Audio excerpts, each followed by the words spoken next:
Éric Dombe. We face the difficulties of the way and the life. I still have a dream. It is a dream deeply rooted in the American dream. I have a dream. One day, this nation will rise up, live out the meaning of its dream. We hold these truths to be self-evident that all men are created.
Mesdames et messieurs, chers amis, je sais que vous avez une longue journée et qu'il me faut mériter les 20 minutes qui m'ont été données pour vous apporter mon témoignage. Je me sens beaucoup plus à l'aise dans la peau d'un témoin que dans celle d'un orateur, et pour vous confirmer combien pour moi le vrai est important, je vous avoue que prendre la parole en public a toujours été une épreuve. Je me suis d'ailleurs souvent demandé pourquoi, au fil de ces années, les pouvoirs publics en Wallonie me demandaient si souvent de prendre la parole pour promouvoir l'esprit d'entreprendre. J'ai fini par comprendre pourquoi, et pourquoi je continue, si vous voulez avoir l'air d'un lapin sous les phares d'une voiture, un soir de pluie. C'est parce que si la grande majorité d'entre vous a des talents qui les différencient des autres, une clairvoyance, du flair, un instinct, une capacité d'animer les troupes, moi je fais plutôt partie de la catégorie Forrest Gump. Et si on m'a si souvent demandé de prendre la parole pour donner l'envie, donner le désir d'entreprendre et développer ces activités, c'est justement parce que tous ceux qui m'ont invité à cet exercice, et mon ami Étienne Van de Kerkhove est certainement l'un d'entre eux, puisqu'il a eu la franchise de vous dire qu'il ne croyait pas du tout, comme personne d'ailleurs dans ce projet il y a 20 ans maintenant, si ce bonhomme, entre Coirgnon et Lessines, dans un endroit qui n'est pas nécessairement au top des attractions touristiques dans le monde, est capable d'amener plus d'1 200 000 visiteurs, tout le monde peut y arriver. Je crois ça. Je pense que tout le monde peut y arriver. Enfin, qu'est-ce qu'on entend par y arriver? Bon, très simplement, moi pendant des années, j'ai voulu vivre de mes métiers. Et ça a été, soyons lucides, une succession d'échecs avérés ou relatifs. Et puis un jour, j'ai compris que j'avais plus envie de vivre de mes métiers, j'avais envie de vivre pour un métier. Donc j'étais comme sur le quai d'une gare attendant le train, j'avais essayé un certain nombre de trucs qui fonctionnaient plus ou moins mal ou bien avec mon ami Étienne, parce qu'effectivement, les chefs d'entreprise qui n'ont pas les moyens de faire appel à des grands cabinets financiers, juridiques ou d'audit, c'est-à-dire la quasi-totalité du monde entrepreneurial en Belgique, vous savez, 99,4% des entreprises de notre pays sont des PME. Donc les besoins en assistance, en coaching sont absolument colossaux. J'ai passé du bon temps avec Étienne. Mais comme je vous le disais, j'avais vraiment le sentiment que je passais à côté de ma vie. Parce que j'ai passé peut-être les 10 premières années à vouloir faire plaisir. J'ai fait des études de droit parce que j'espère ne vexer personne, ce ne sont pas les études les plus difficiles qui soient. C'est en tout cas des études qui vous apprennent à ne pas prendre de risques, ce qui n'est pas nécessairement un atout quand on a envie de se lancer dans l'aventure entrepreneuriale.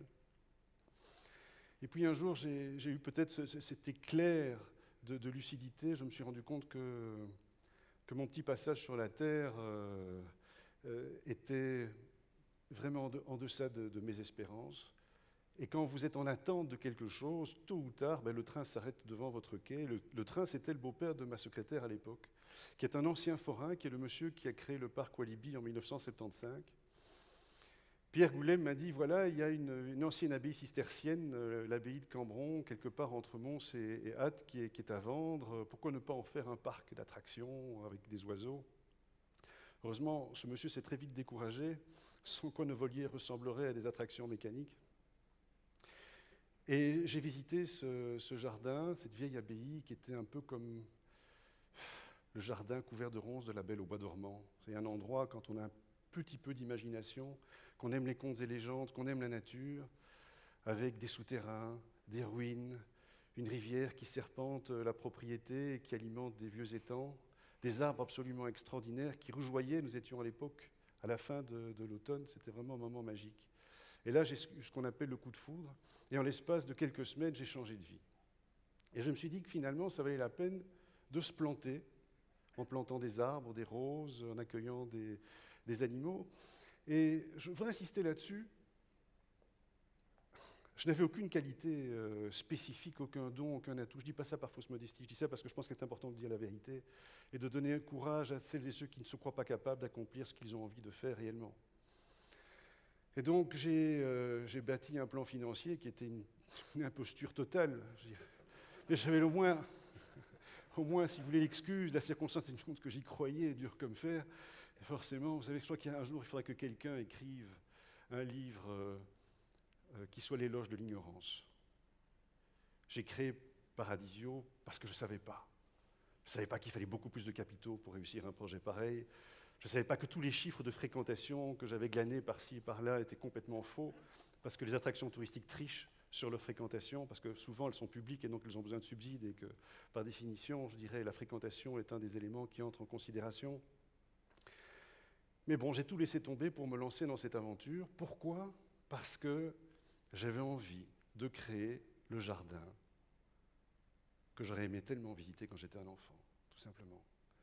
Un endroit où on entre en communion avec les animaux. Il y a quelque chose qui se passe entre les animaux sauvages et nous. Bien sûr, quand votre chien vous regarde dans les yeux, vous sentez l'amour d'un chien, mais l'amour d'un chien, c'est un animal qui était un loup et qui, pendant 20 000 ans, a été trafiqué pour garder les troupeaux et devenir un animal de compagnie. Et donc son regard est un regard qui est presque humain. Mais, je dirais, le regard fixe d'un oiseau, le regard très mystérieux d'un éléphant, c'est tout à fait différent. Et là, se produit devant vous la magie du mystère de la réunion entre les hommes et les animaux sauvages. Et moi, qui étais un enfant extrêmement timide, qui vivait cloîtré un peu dans ma chambre, qui ai beaucoup souffert de ma différence, parce qu'effectivement, depuis que je suis tout petit, j'adore la nature, bien sûr. J'adore les cultures, surtout les cultures qui sont en voie de disparition. J'ai appris à aimer tout ça en accompagnant mes parents à un grand spectacle qui s'appelle l'Exploration du monde, où ces grands reporters, ces grands aventuriers commentaient leur voyage. Et donc j'ai voyagé par procuration pendant toute mon enfance. Je n'avais pas de copains à qui je pouvais partager cela parce que finalement mes jeux à moi, mes rêves étaient très très éloignés de ceux de mes petits camarades. Et les enfants sont cruels. Je dis, si vous n'êtes pas dans le moule, si vous n'aimez pas les mêmes choses, mais vous êtes facilement, je dirais, l'objet de la dérision. Et il faut que des années passent pour avoir un peu plus de courage et se dire, tiens, mais finalement, ça vaut peut-être la peine. Et si aujourd'hui, Peridaisa, nous avons changé de nom, il faut avouer quand même qu'il faut être assez inconscient pour partir d'un nom qui est connu et qui a un capital de sympathie important, pour arriver à drainer 1 243 000 visiteurs avec un nom qui, pour la plupart d'entre nous, est imprononciable. Pourquoi? Mais parce que c'est une question d'identité. Et si vous n'avez pas de talent extraordinaire, mais que vous avez une envie, si vous avez un désir très très fort, ce désir, cette envie, vous fournira une énergie absolument extraordinaire, vous permettra de rencontrer des gens qui partageront ce feu. Et le rêve, le désir, le rêve éveillé, s'entend, c'est allumer le feu. Et si vous trouvez autour de vous des gens qui vont souffler sur la flamme avec vous, ce feu va devenir un grand feu de joie. Alors je résume, bien entendu, parce qu'avant de devenir un grand feu de joie, Peridaisa, Paradisio a été surtout un chemin parsemé d'embûches et d'épines qui était à la hauteur de notre ignorance, de tous les éléments qui entrent en ligne de compte pour transformer une ancienne abbaye cistercienne en un grand jardin des mondes. Pas le jardin des mondes, un jardin des mondes.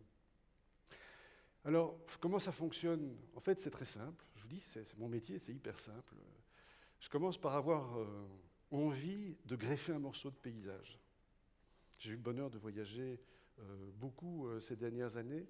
Et donc j'ai envie de faire partager par toutes celles et ceux pour qui le monde se réduit à un petit écran de télévision toutes les beautés du monde. Et ça, c'est un rêve que je ne suis pas prêt d'oublier.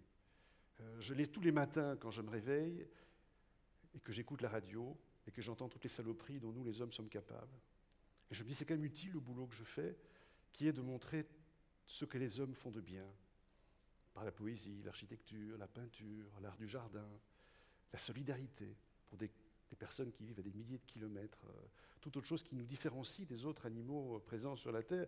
C'est un rêve éveillé de vouloir partager les beautés du monde à toutes celles et ceux qui n'ont pas ma chance, qui sont, pour la plupart, nous sommes quelque part entre Montséade, je le disais, donc dans une province qui n'est pas nécessairement la plus gâtée du pays, et donc pouvoir faire partager mon amour de la beauté, mon amour de la beauté de l'artisanat, en particulier le travail de la main, à des personnes pour qui c'était du chinois, et pour qui c'est devenu après quelque chose qui a du sens.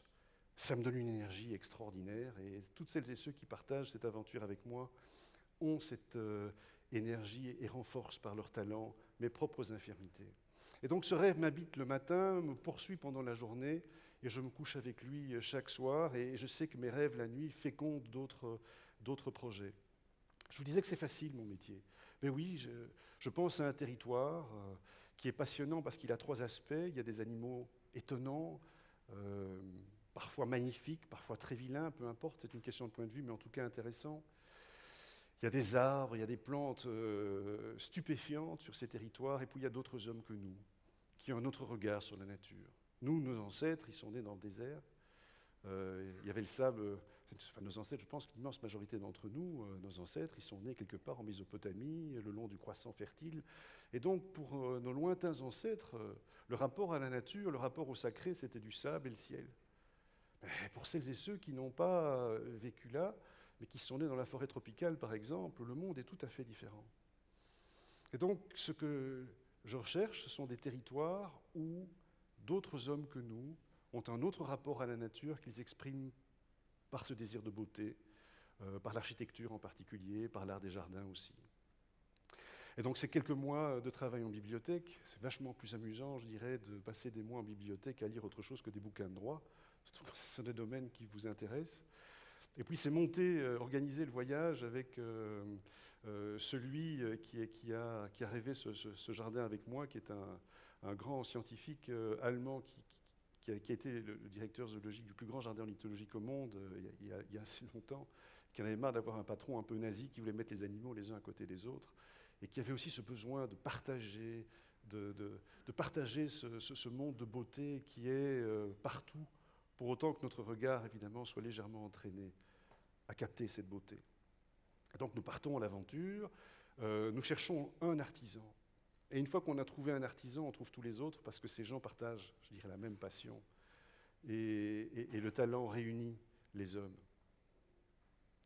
Une fois que j'ai monté l'équipe d'artisans, je prends leur nom et je commence à remplir des camions, puis des containers d'objets hétéroclites qui un jour, placés ensemble, créeront cette greffe plus ou moins réussie de ce paysage de loin qui vient être transposé chez nous pour, je l'espère, le plus grand bonheur de nos compatriotes. 90% de nos visiteurs sont belges. On commence maintenant à avoir de plus en plus de personnes qui viennent de l'étranger.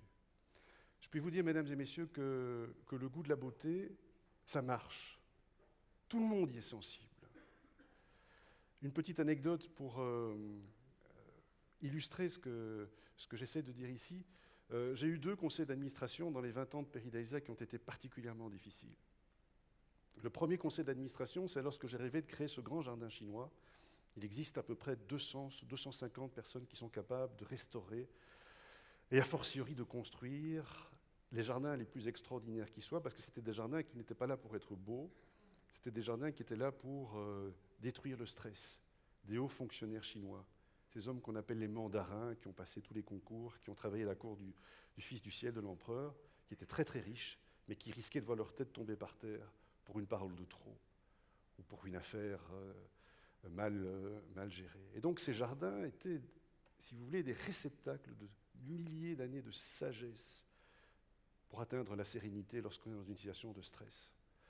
Et moi qui adore les jardins depuis ma tendre enfance, j'ai rêvé de faire venir ces artisans qui n'avaient jamais travaillé pour une entreprise privée, pour faire découvrir le bonheur d'un jardin de ce type à des personnes qui n'ont pas la chance que j'ai. Et lors de ce conseil d'administration, mon banquier, quelle idée d'avoir dans son conseil d'administration votre banquier, enfin soit, me dit, Éric, ce que tu veux faire est scandaleux. Tu veux te faire plaisir sur le dos de tes actionnaires. En fait, ce que mon ami Alain voulait dire autrement, c'est qu'il aurait suffi, ou il suffirait, d'aller acheter une lanterne en pierre reconstituée au bricot du coin, d'y mettre quelques tuiles colorées et de ramener quelques lanternes de Hong Kong ou d'Amsterdam, peu importe, pour créer un jardin chinois. Évidemment, ça aurait coûté beaucoup moins cher. Et la seule question que nous sommes posées, mon équipe et moi, c'est est-ce qu'on a les moyens de créer ce jardin ? J'étais incapable de savoir, et encore moins de vous dire, combien de visiteurs j'espérais accueillir, mais j'avais, si vous voulez, cette certitude que si un grand nombre de personnes qui n'ont jamais eu la moindre idée de ce que c'est qu'un jardin chinois pouvaient le découvrir, mais un vrai jardin, vous marchez sur 1 200 000 galets qui ont été posés sur la tranche et vous massez les pieds sans même vous en rendre compte. Ça, c'est un exemple parmi d'autres de techniques qui sont utilisées dans ce jardin pour faire en sorte que vous vous sentez bien. Eh bien, tout le monde allait y être sensible. Et donc, évidemment, j'avais cette conviction, mais j'avais l'angoisse, évidemment, que si ça ne marche pas, évidemment, vous savez, c'est toujours comme ça. Quand on essaye un truc et que ça ne marche pas, on dit, tu vois, je l'avais dit, imbécile. Et si ça marche, bah, évidemment, il suffisait d'y penser, quoi. Un jardin chinois, bon. Ce jardin chinois a été le principal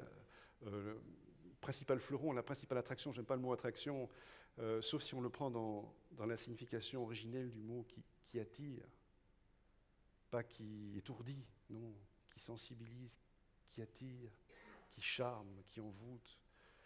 Évidemment, ça m'a donné des ailes. Dans ce jardin mythologique, au départ, c'est pas difficile d'avoir des ailes, mais les ailes nous aident à mieux voler quand ça commence à fonctionner. Et donc, mesdames et messieurs, pour vous rassurer, parce que je ne vais pas vous parler de tous les jardins que j'ai créés dans cet endroit, j'ai vraiment la certitude que si vous avez la chance d'avoir un grand désir, d'accomplir quelque chose de beau et de vrai, eh bien ce désir, cette énergie qui va en découler, permettra de corriger un grand nombre de vos défauts, de vos infirmités, qui vous permettra de rencontrer des gens extraordinaires qui vont monter dans votre bateau et vous aider à accomplir des choses extraordinaires. J'en suis convaincu. Et mon mot de la fin, c'est tant mieux pour celles et ceux parmi vous qui sont brillants, qui savent ce que le marché ne sait pas encore et qui vont réussir sans devoir faire trop d'efforts. Moi, je fais partie des besogneux. On doit beaucoup travailler, mais on a du plaisir à travailler parce que, comme disait Baudelaire, l'effort est souvent moins ennuyeux que la détente. Et donc, ce combustible qui est cet amour de la beauté partagé, pas de la beauté que l'on peut transporter pour son salon, pour son living. Il y a dans notre jardin des pièces de musée. Je ne le savais pas, parce que j'ai acheté ces pièces parce que je les trouvais belles dans des endroits qui sont peu visités par les rabatteurs d'antiquités. Ce sont des pièces de très grande valeur. Je ne vous dirai pas où elles se trouvent dans le jardin. On ne sait jamais. Il y a différentes manières de faire fortune. Hein. Mais jamais je n'ai pensé un seul instant que ces objets, je voudrais les avoir chez moi. Ils sont là, ils font partie du rêve vivant que nous offrons à toutes ces personnes. Alors, bien sûr, pour être tout à fait dans le thème, parce que je me le rappelle dans la conclusion, pour être dans le thème de la journée d'aujourd'hui, j'ai aussi des objectifs quantitatifs. Mais pour nous, ce qui est évident, c'est que ces objectifs quantitatifs sont le moyen de pouvoir faire mieux, pour faire plus beau, plus utile, plus doux, plus agréable pour toutes ces personnes. On a eu des journées épouvantables cette année. Je me souviens le 15 août, écoutez, les Belges sont complètement cons le 15 août. Ils veulent tous sortir au même endroit. C'est incompréhensible. Surtout que cette année-ci, il a fait beau pendant tout l'été. Le 15 août, je crois qu'on a eu 25 000 visiteurs. Et ça a été le pire, c'était sans doute, financièrement parlant, le meilleur jour de notre histoire. Et pour moi, c'était le pire des jours, ou l'un des pires des jours, parce que les gens étaient les uns contre les autres. La magie avait complètement disparu. Et donc, c'est sûr que nous avons des objectifs quantitatifs pour permettre de profiter davantage des 55 hectares de jardins emmurés que sont ce parc.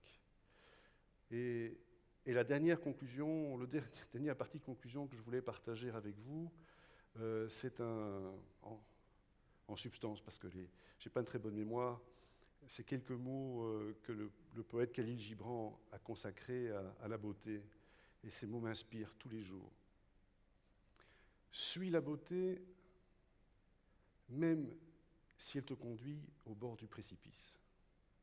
Et bien qu'elle ait des ailes et que tu n'en aies pas, suis-la. Parce que là où la beauté est absente, il n'y a rien. Je vous remercie.